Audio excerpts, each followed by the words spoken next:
ஒரு எக்ஸ்பிரஷன் கொடுத்துருக்காங்க. If a star b star cக்கு வந்து root of a + 2 into b + 3 by c + 1. நம்ம என்ன கண்டுபிடிக்கணும்? ஏயோட பிளேஸில் 6 இருக்குது, பியோட பிளேஸில் 15 இருக்குது, சியோட பிளேஸில் 3 இருக்குது. இதை ஜஸ்ட் அப்படியே சப்ஸ்டியூட் பண்ணி கண்டுபிடிச்சிடலாம். Okay, 6 star 15 star 3 is equal to 6 + 2 into 15 + 3 divided by 3 + 1. Root of 8 into 18 by 4. இதை வந்து நம்ம மல்டிப்ளை பண்ணி கூட கண்டுபிடிச்சிக்கலாம். இல்லைன்னா இதை நம்ம ஃபேக்டரைஸ் பண்ணிடலாமா?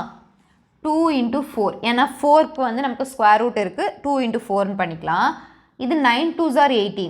2 into 9. ஓகே, இப்போ என்ன பண்ணிக்கலாம்? இந்த 2 2க்கு பதிலாக ஒரு 2 எடுத்துக்கலாம். 4ஓட ஸ்கொயர் ரூட் 2, 9ஓட ஸ்கொயர் ரூட் 3. ஆன்சர் 3.